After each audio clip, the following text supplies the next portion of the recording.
Hello and welcome everyone to PaTTAN's book study series, Structured Literacy Interventions, Teaching Students with Reading Difficulties, Grades K to 6. I'm so honored to be here with you this evening. My name is Dr. Pam Kastner, and I have the honor of serving as PaTTAN State Lead for Literacy. And joining me tonight is my friend and colleague from PaTTAN West, Lisa Bola. She's going to give you a little wave there. Can you believe that this is our last book study? 10 weeks, 10 Wednesdays you've been with us, and we want to thank you so much.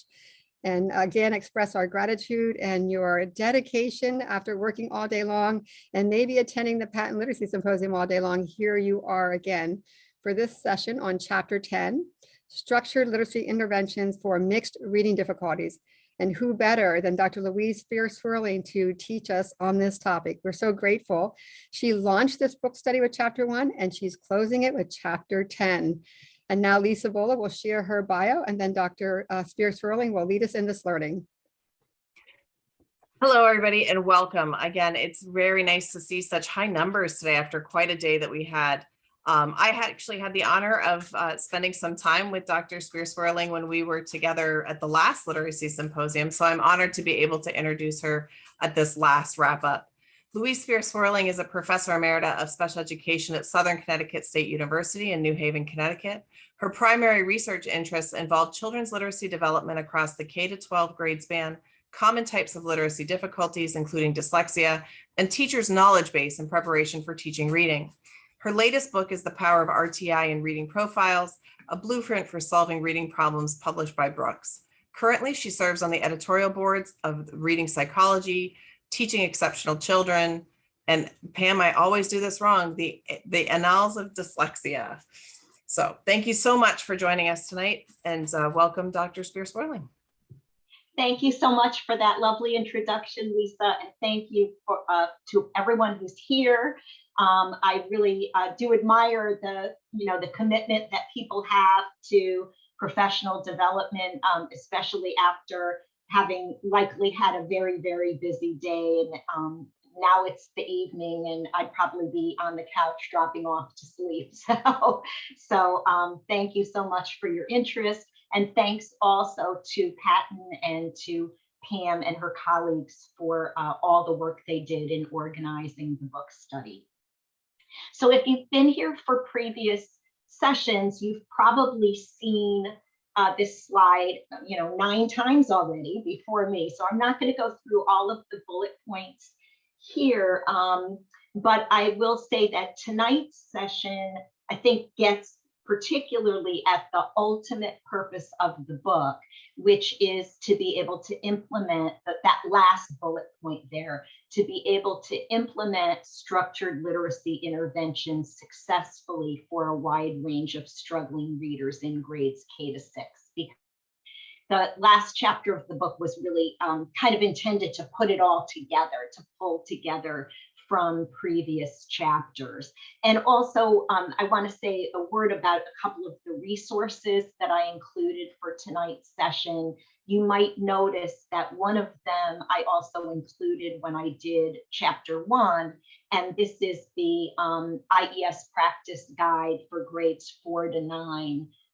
Reading interventions for struggling readers at that grade level. And I included it again for anyone who might not have seen it the first time, because it's a really great practice guide. They're all good, but this one is especially good. And it's also, I think, especially illustrative of the multi-component type of intervention that we're going to be talking about tonight. So,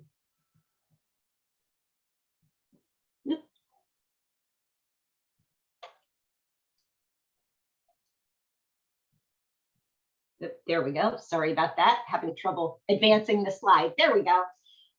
So let me start with a definition of terms. So you probably remember from previous chapters of the book that the book is partly organized around these different profiles of reading difficulties, and that the different profiles, there's 3 common profiles, and the profiles kind of flow out of the simple view of reading, which says that good reading comprehension depends on 2 broad types of abilities, good word reading, and good language comprehension.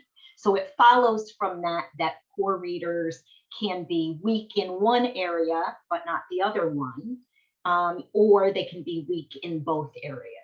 And so tonight we're going to be focusing especially on mixed reading difficulties, which involve that third profile where poor readers have difficulties that are based both in word reading and in language comprehension. So recall from previous chapters that the type of thing you might see with a student who has a mixed reading difficulty is that their reading comprehension problems show up in listening as well as in reading, because it's not only about decoding. There's a language comprehension component to the problem. Or likewise, another example, you might see a student who has trouble comprehending even when they're reading at their instructional level because, say, for instance, they don't know certain word meanings. So both decoding and language comprehension are implicated in mixed reading difficulties. Multi-component intervention means interventions that address multiple components of reading, including both word reading components.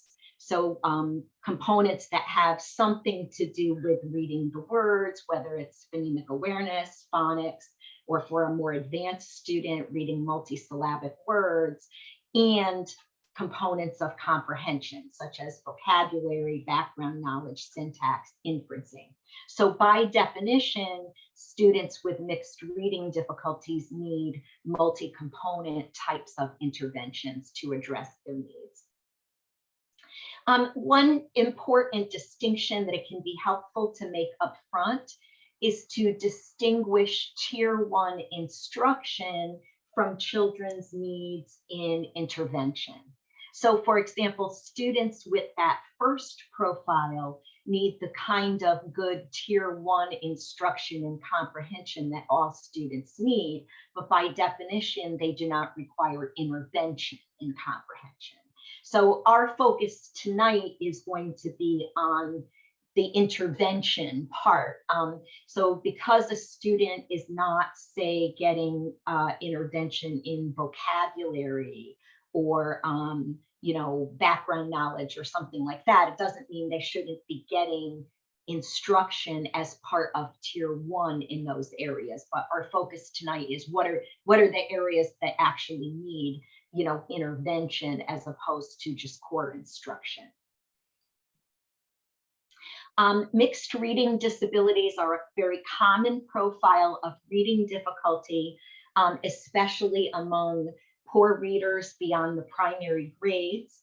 So in the primary grades, what tends to be most salient is decoding, because that's what students are learning how to do. That's what's really taking off. If students are doing well, that's the part of reading that is really developing in the early grades.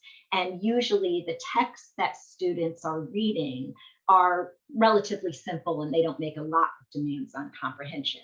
And so even students that have, language comprehension weaknesses, that might not affect their reading comprehension in the primary grades because the books are relatively simple.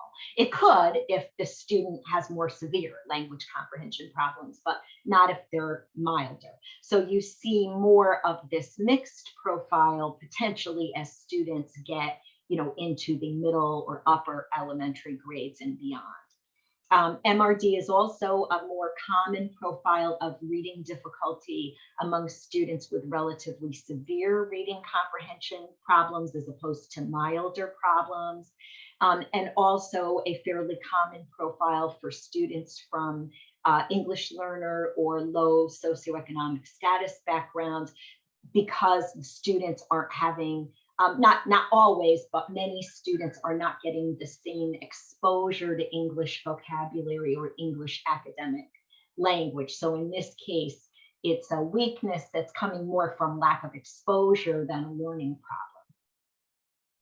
problem. Let me say something else about that previous slide. Let me say a little bit about some types of disabilities where you might often see a profile of mixed reading difficulties. So recently I've been working with a student who has a specific language impairment, and this student has language weaknesses in multiple components of language. So phonology, but also vocabulary knowledge, grammar and syntax, and background knowledge. So that's the type of profile where it will manifest as a mixed type of reading difficulty with problems in both decoding and comprehension.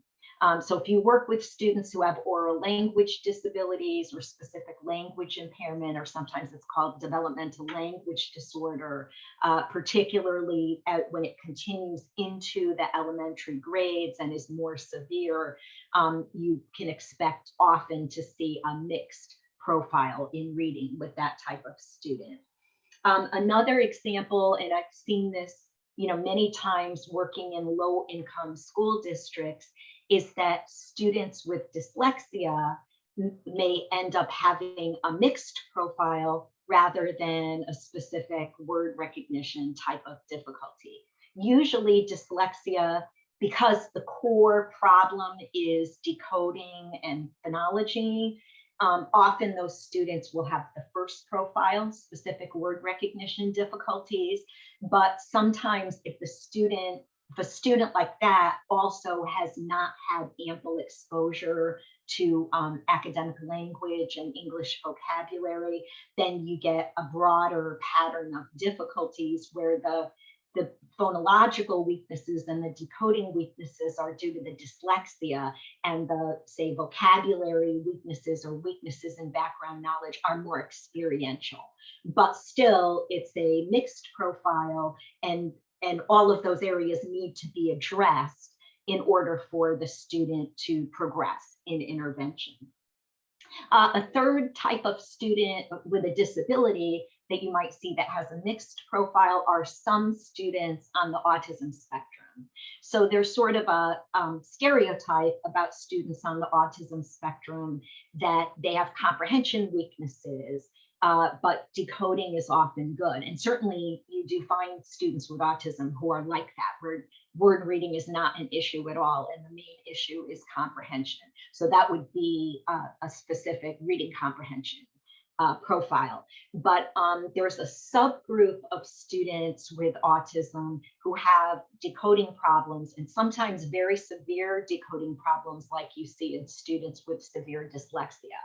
And so those students, since they'll still tend to have the comprehension weaknesses that are associated with ASD, like trouble with perspective taking, things like that, you might, in this subgroup, not all students with autism, but in this subgroup with decoding problems, that the student often ends up manifesting kind of a mixed profile. So, so there's a variety of students, certainly with and without disabilities, who have this mixed profile, but it's a very common profile. So research on effective multi-component interventions suggests that effective multi-component interventions are highly explicit and differentiate by individual student needs, provide clear, targeted, prompt feedback to student errors, monitor progress and adjust intervention as needed, provide adequate time and intensity, and maximize time spent in actual reading and writing activities. And what I mean by the bullet about maximizing time in reading and writing is that you don't want to be spending a lot of time in things like verbalization of phonics rules or verbalization of spelling rules, as opposed to actual reading of words and spelling of words. So prioritizing time for reading and writing is important. Vaughan and Fletcher also made the points that adherence to the kinds of principles that are noted above are more important than the specific programs used. So notice how a lot of those features that are listed there, highly explicit, clear, targeted feedback, those are the kinds of features that we see in structured literacy. So a variety of programs have the features of structured literacy, and it's not really about just using one particular commercial program or particular methodology. Also, the most effective interventions build on and supplement strong Tier 1 instruction. And, you know, I hesitate a little bit with this one because after having worked in schools myself, and I know probably many of you here have had this experience that if you're a special educator, or remedial reading teacher, or a gen ed, you know, grade 1 teacher, you probably aren't making decisions about curriculum. You're being given a curriculum or told the curriculum you have to use, and is in Tier 1, and less so in special education, but in Tier 1, it's very common that the teachers are not the ones that are choosing the curriculum. So it can be very frustrating because if you're using, you know, structured literacy types of principles in teaching in intervention, but the Tier 1 program is really the, you know, like anti-structured literacy, multiple cueing systems, word configurations, things like that, it's very frustrating, and there's not a lot usually that you can do about that. Unless you get into a position where you're making choices about these things, which would be really good. So I don't want people to, you know, go away with the idea that, well, the intervention is fruitless if Tier 1 instruction is not strong. You can still intervene effectively, but, you know, overall, it is better to have a good coherence with Tier 1 and the intervention, because obviously if in your intervention, if you're teaching the student to say, look carefully at words and decode, but in Tier 1, the student is being encouraged to guess at words based on context, those two things kind of work against each other. So you can still help a student with structured literacy interventions, but the most effective you know, system is a system in which Tier 1 instruction also is strong and is evidence-based, and the interventions and Tier 1 can kind of work together. So some important considerations in planning multi-component interventions for mixed reading difficulties are listed here. So one important consideration is just the nature of individual students' difficulties in word reading and in comprehension. And there could be a lot of variability in both of these areas. So in word reading, you could have students of very different decoding levels. For example, one student is decoding at the 1-syllable stage, and another student has good decoding skills for 1-syllable words, but really needs work on multisyllabic words. Or you might have students whose accuracy of decoding is actually pretty good, but it's automaticity that's the problem. So that's all in the domain of word reading.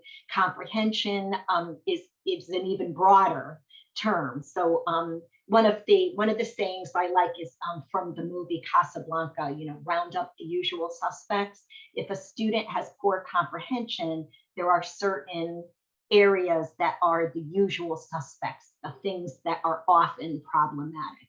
So the things especially to think about in the domain of comprehension, and now I really mean like language comprehension, or how's the student's vocabulary knowledge, how's their background knowledge, how do they do with syntax, with understanding, you know, complex sentences, how do they do with inferencing.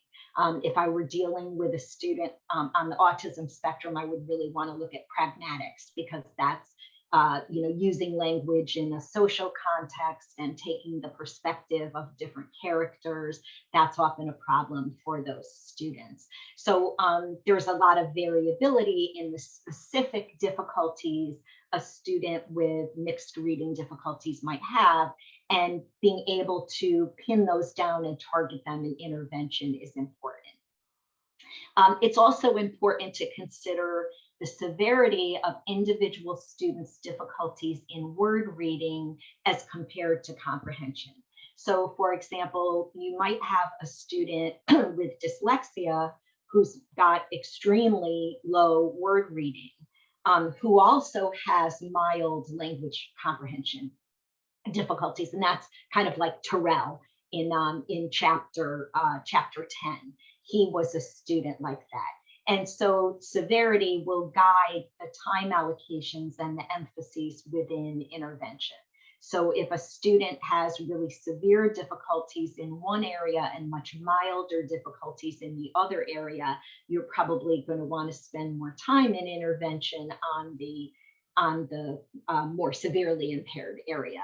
And this is, you know, a judgment, and it's important to use progress monitoring to kind of check that. And if it seems like the student is not making progress, one thing to consider is, does the time within the intervention need to be allocated a little bit differently? Does there need to be more emphasis in one area than another area? Grouping considerations are also important. Contrary to what is sometimes claimed, research does not support that intervention always has to be one-to-one. It is important that groups be homogeneous in terms of their needs. So you don't want to group the student who's functioning at a CBC stage with the student who needs work on multisyllabic words, or you know, the student whose comprehension needs are completely different from a different student's comprehension needs. So homogeneity within the group is important. And also the size of the group is important. So it's small group is, you know, can be as effective as one-to-one. If the group gets bigger than about, you know, 1 to 3 or 1 to 4, then it's usually going to be a less effective type of intervention. And of course, sometimes you do have to do one-to-one because, for instance, a student might be an outlier. You know, the needs of the student might be such that there's no other students that you can group them with, or sometimes for behavioral reasons. So a student might be difficult, at least initially, to see in a group because of their behavior. Another important consideration is integration of interventions, both in relation to the core general education program. We already talked about that a little bit, and some reasons why that type of integration is highly desirable, but also internal integration of interventions within the intervention for a particular student. And to some extent, internal integration is built into structured literacy. For example, if a student is functioning at a low decoding level and they need practice applying their decoding skills in reading more, you know, controlled types of text, then that type of student will usually be reading decodables. And while they're reading decodables, they're practicing the decoding skills that they've learned in the phonics part of the lesson. Or another feature of structured literacy is consistent application of skills to facilitate transfer. So when you've taught certain skills, whether it's you know, basic writing skills like spelling or capitalization or punctuation, or teaching of vocabulary, for example, then there's an emphasis on applying those skills to more advanced types of tasks, but picking the tasks in a way that they lend themselves, that the student is not overwhelmed with too many new types of things at once. So to some extent, internal integration is already built into structured literacy, but you can also choose activities to try to, you know, maximize integration. And the advantage of doing that, particularly for students who have a mixed reading profile, is that these students have a lot of needs, right? So it's more efficient if you can find activities that kind of hit multiple components at once. It can be potentially a more efficient way to teach. So some examples of that, one of my favorite examples is morphology. teaching about roots, prefixes, and suffixes. So as this, and there's other aspects of morphology also, but that's would be a common one. So so let's say a student is, you know, learning that the root astro means star. At the same time, they're learning what it means, they learn how to read it, and they learn how to spell it. And so you're hitting, for a student who has needs in vocabulary, multisyllabic word reading, and spelling, you're kind of hitting those three areas at once. It's got, you know, the student has to be at a level where it makes sense to be teaching them about morphology, but it can be very useful. And Jamal's group in chapter 10 was at a level where morphology was very appropriate for them. Or reading, writing connections would be another one, like having students read a piece of text and then write a summary of it. So you're kind of, in a way, working on writing and reading at the same time. When I was a full-time faculty member at Southern, I used to run a fieldwork program for pre-service teachers in one of the local magnet schools. It was elementary level.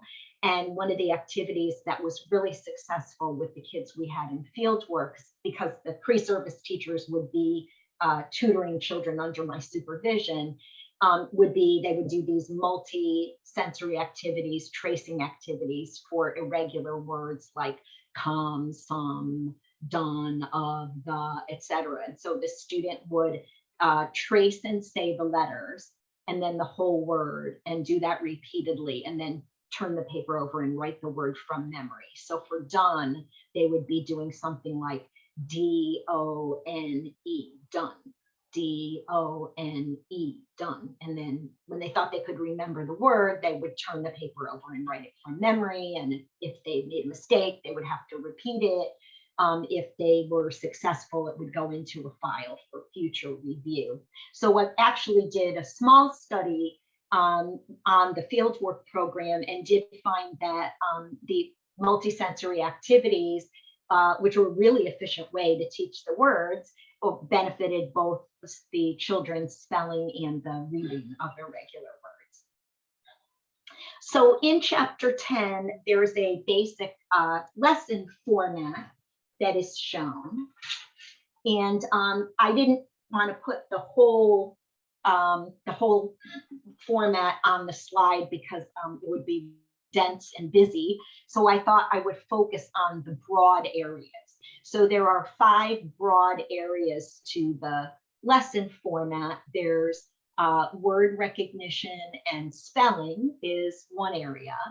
And I included the areas probably in the order where the order in which I would tend to teach them, because the early areas are meant to facilitate the later areas. So for example, it kind of makes sense to me to do word recognition before you do text reading and reading comprehension. But really, I can't say that I have, you know, a mountain of research evidence to support that. And I think this is, again, one of those things that's kind of a judgment call. So you certainly could do them in a different order if you had a good logic for doing that.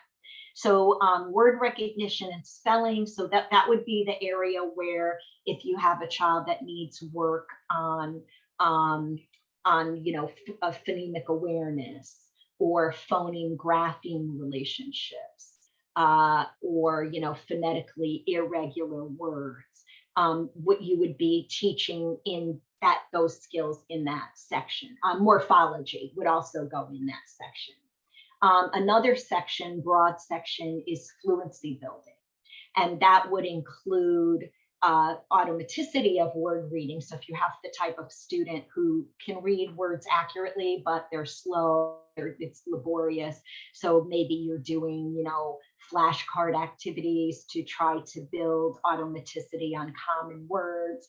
That would go here, but also things like repeated readings of text, as is discussed in the Hudson. Somehow. I lost the sound somehow.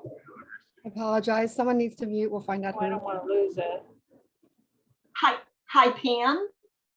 Are people having trouble hearing? Because I did get a message. I got it. Thank you. No, no, we're not having, someone had became unmuted and we could hear them. That's it. Thanks. Okay, everybody can hear me okay? Oh, yeah. And the Yeah. closed captioning's on. So if you lose your sound, you should be able to watch the transcript at the bottom. Oh, okay, great. All right, thank you. Thanks. So, the first section on word recognition, think of like the first couple chapters, Stephanie Alateba and her colleagues, Devin Kearns and his colleagues, Louisa Moats for spelling.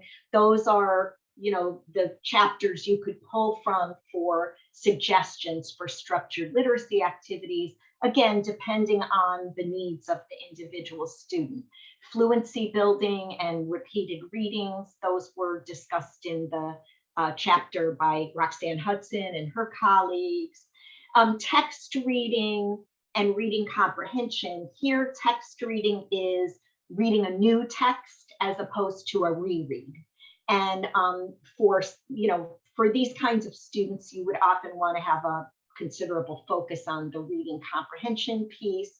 So think of, for example, the Stevens and Austin chapter on, before, during, and after reading types of techniques.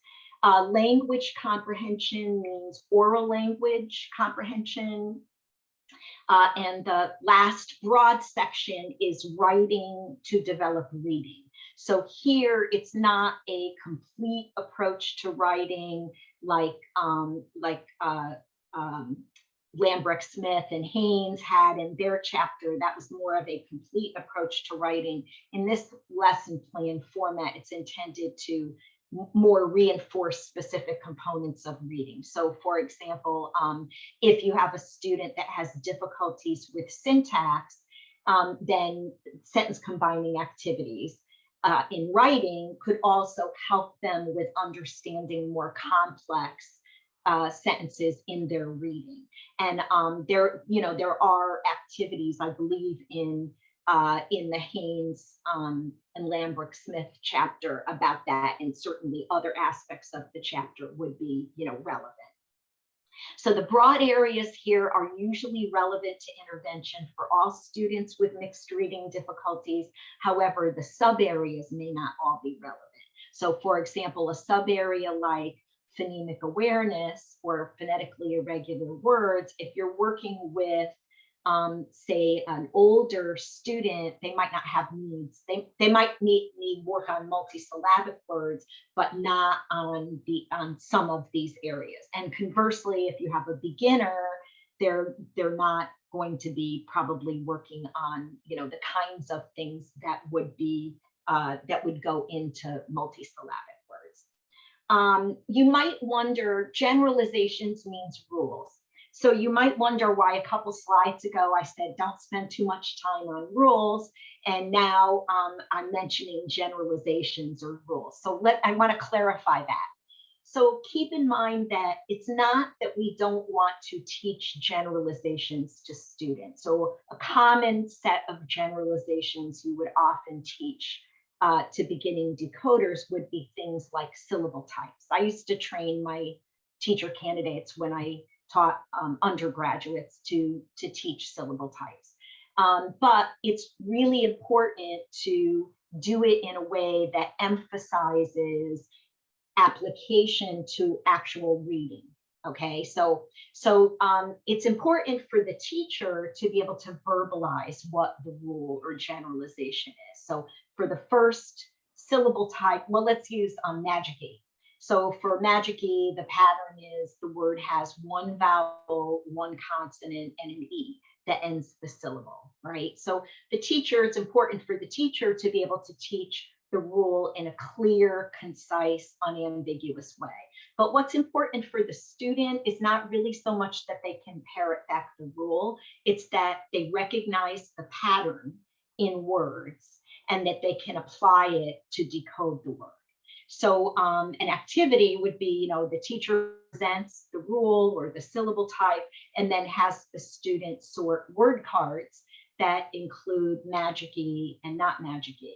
And then it's very important as part of the Magic-E syllable type or any syllable type that you teach them the vowel sound. So for Magic E, the word will typically have a long vowel sound. So that's the utility of teaching syllable types, basically, is that they help the student unlock the vowel sound. But what the student is doing is not, repeating the rule over and over. They're looking for the letter pattern in words and sorting word cards. And then you could follow up with something like the student has to, for the Magic E words, has to give the vowel sound, the long vowel, and read the word, something along those lines, as opposed to focusing on verbalizing the rule. Also, let me say a little something about the vocabulary, the references to vocabulary here. So notice that there's two ways that vocabulary is addressed. Under text reading and reading comprehension, it says including text-specific vocabulary. So that means words the student needs to understand in order to comprehend this particular text.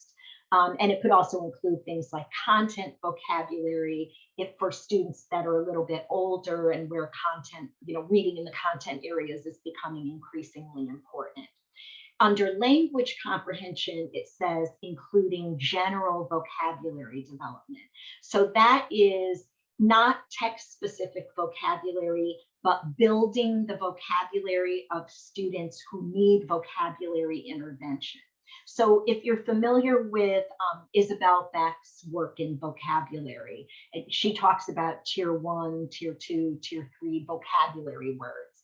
And tier 2 vocabulary is the type of vocabulary that you target for general vocabulary development. It's words the children are unlikely to know, but that also generalize across a lot of different types of texts. So, words like, devastated or scarlet, or, words that that will give kind of a greater bang for the buck in reading a lot of different types of text, but not really common words like, house or boy, words children probably already know unless they have very limited English or a language disorder or something like that. Also, I want to say a little bit more about the language comprehension section. So note the use of oral activities in this section. So many comprehension related abilities such as vocabulary, figurative language, inferencing, summarization can be developed through oral activities such as teacher read-alouds with explicit teaching. So that's the structured literacy part, just the read aloud. There's nothing wrong with reading books to children, but if you actually want them to learn certain skills or certain types of content, then the explicit teaching part is really important. And my experience is that often when children have reading comprehension problems, schools tend to think that we'll work on reading comprehension always has to be in the context of reading. No, actually, oral interventions for comprehension can be equally or more effective than those that require reading text and can transfer to reading comprehension later. So both, it's important to do both. We don't want children to be reading text kind of in a mindless way where they're not understanding what they're reading.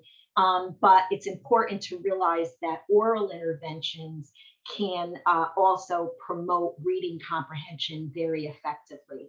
And a good study on that, if anybody is interested, is a study called the York Reading for Meaning Project, which compared different types of reading comprehension interventions. Really interesting study. Oral comprehension activities are especially important for students with mixed reading disabilities because of their decoding weaknesses. If you only use text that these students can read, then you're kind of always constrained by their level of decoding. If you use oral activities, usually oral comprehension in students with mixed reading difficulties, oral comprehension is higher than reading comprehension because of the influence of decoding.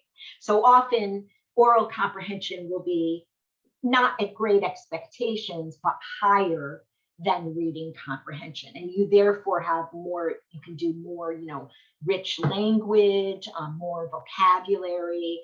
It's a better source for comprehension activities. And Terrell from chapter 10 is a good example of this. So this chart shows you the 3 students that are profiled in the chapter. If you look at the headings, there's a column for their word recognition needs, their language comprehension needs, and what your initial emphases would be in the intervention lessons. And it says initial emphases because it's in recognition that the emphasis might and probably will change over the course of intervention, right? A student might make more progress in a certain area, and so then maybe your emphasis is going to shift a little bit, but this would be the initial emphasis. So Terrell was the student who was dyslexic, who was functioning at a CVC level, even though he was in grade 5. So his word recognition needs are really very severe for his age. And he had mild language comprehension needs in vocabulary and background knowledge. So with a student like this, it would certainly, make sense to allocate more time and have a greater emphasis on decoding and spelling than on vocabulary and comprehension. But you still want to give a little bit of attention to vocabulary and background knowledge in Terrell's case, because as his reading improves, that he's going to be able to read harder text, and then his weaknesses in vocabulary and background knowledge are going to come into play. So it's good to give those areas some attention to, just not the same amount of time and emphasis as decoding. And then the way writing would be used for a student like Terrell would be, spelling activities to develop and reinforce phonemic awareness, letter sound correspondences, that sort of thing. Jamal was a student functioning at a more advanced level, and he had kind of moderate needs in both areas, word recognition and language comprehension. So his lesson plan has more of an equal emphasis on word reading and comprehension, and then the writing segment of the lesson would be used to develop and reinforce both areas. So, spelling activities that involve morphology, which is what he and his group mates, because he was being seen in a group, were being taught, but also writing about something that they had read, something that not just free-form writing, but something focused, like writing a summary, for example.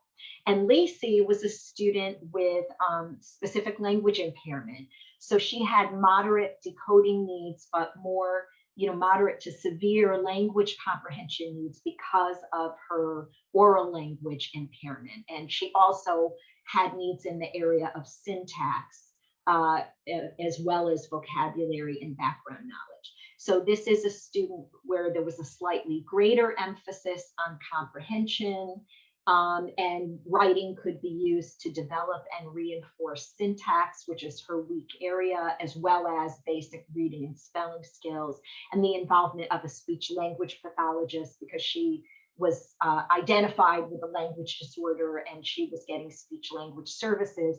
So having coordination between the SLP and the special educator would be, definitely be important for this type of student.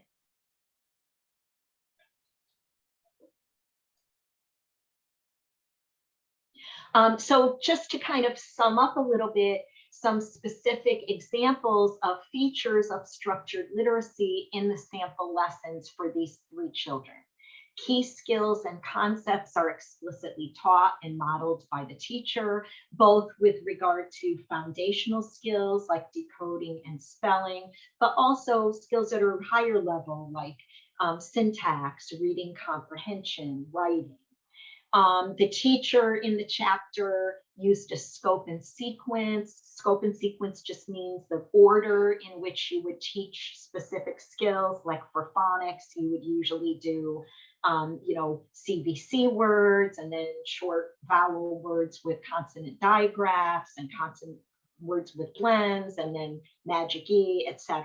So there's more than one, there's not one, perfect scope and sequence, and different ones are possible, but there's a logic. We're not going to expect the kids to read, author and illustrator if they can't read cat. So there's a logic to the sequence, and that can really help make intervention more systematic. One of the things I find here in Connecticut is there's really this idea that, well, if we just have the teachers all use the Common Core state standards, that's their scope and sequence. No, it's not. Not saying the standards aren't helpful, but especially with regard to foundational skills, something more fine-grained in terms of sequencing. The same thing would be true for basic writing skills. What are we going to do first? Are we going to do using an apostrophe to show possession, or are we going to use, teach commas in a list, or just having a series of skills that is laid out? And then if it's done that way across teachers, which would be the ideal thing, you get sort of an orderly, systematic approach that teachers know what was taught in previous grades.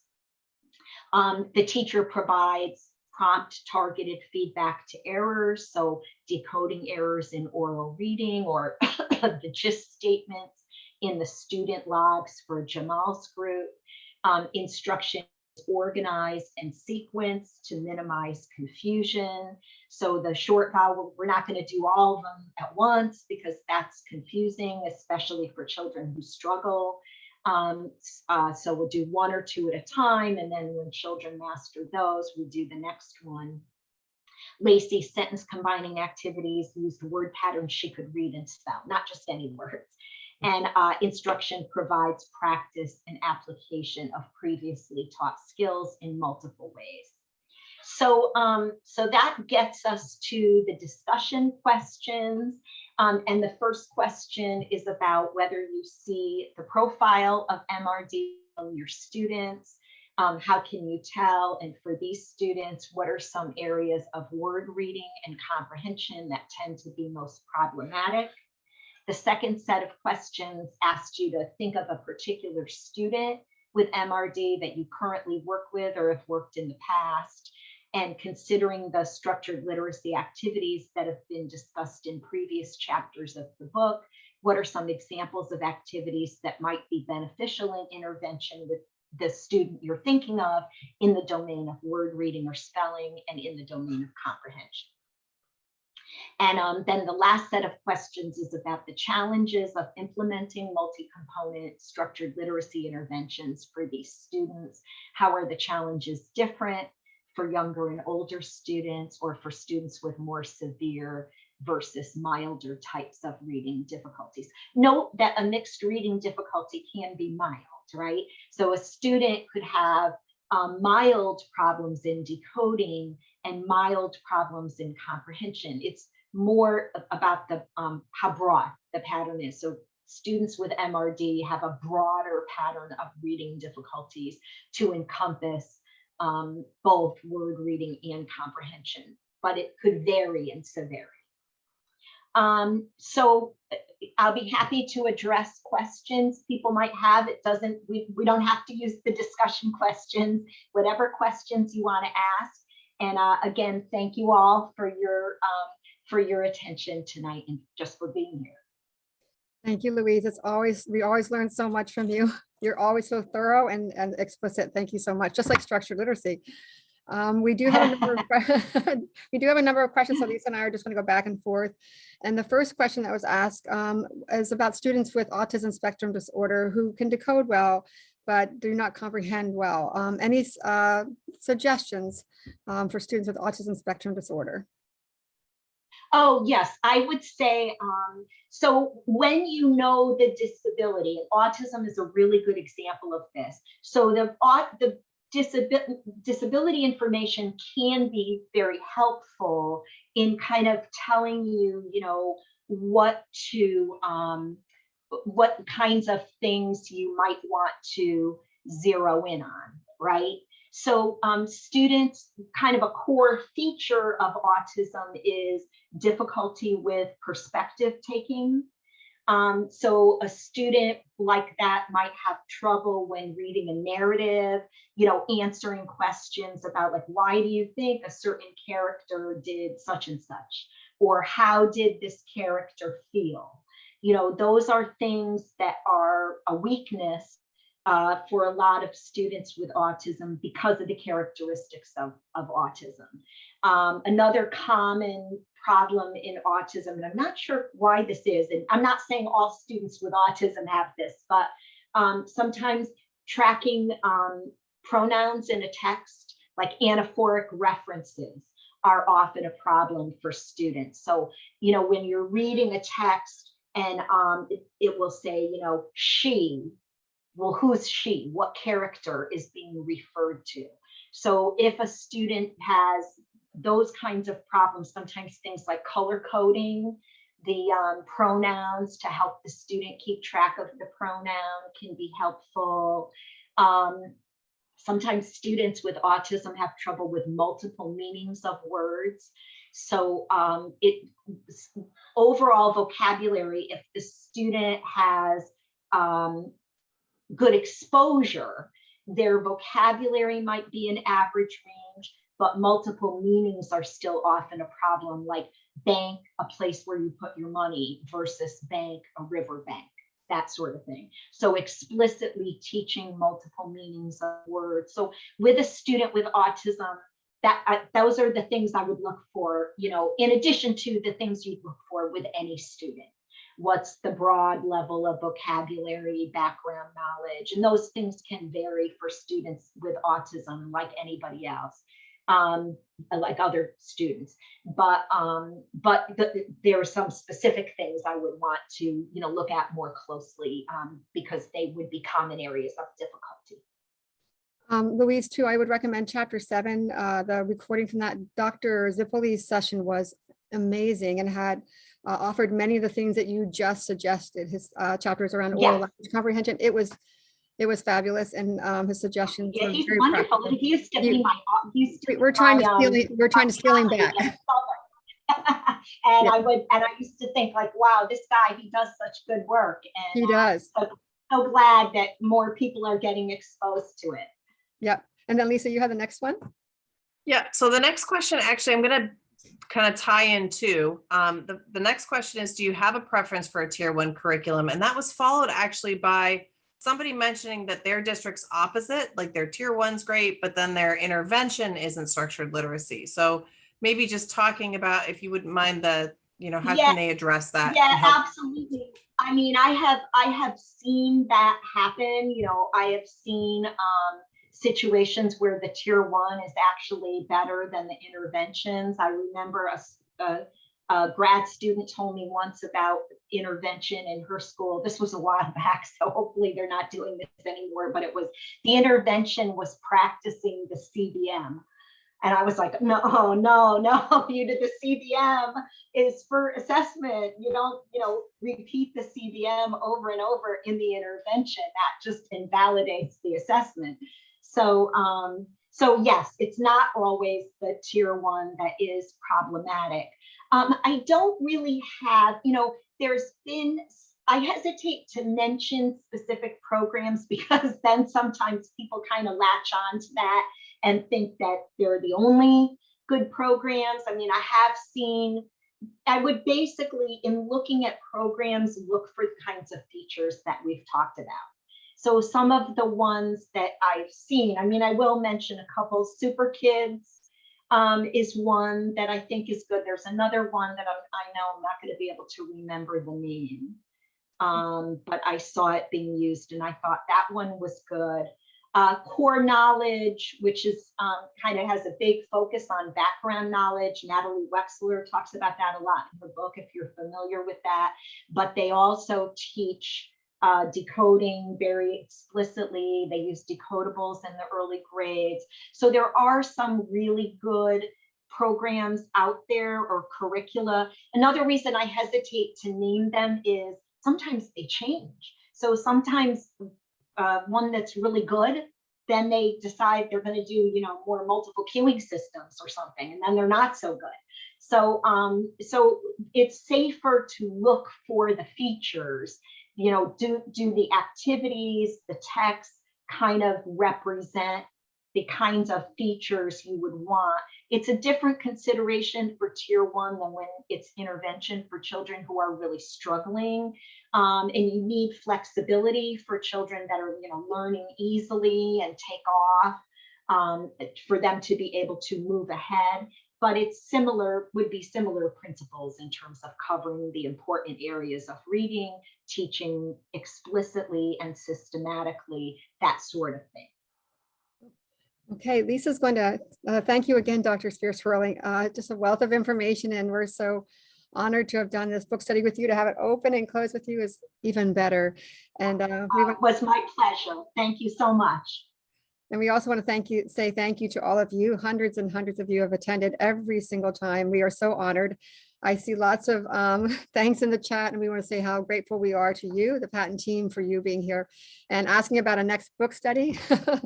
We are planning book studies again for next year, similar to this, very broadly offered to the field. Please remember too that we also had a book study of literacy foundations for English learners that you can access at the PaTTAN Literacy Resource Hub. And Lisa, if you could put that link in there, that's kind of like the one-stop shop for all PaTTAN literacy team resources. So the book studies will be there as well. This one as well. People ask about the Padlet, will it go away? No, we're going to keep it open forever and ever and ever. We want you to take this Padlet and then do your own book study of this amazing book. The more, you know, spread it across the world, these good practices. So now Lisa's going to share the last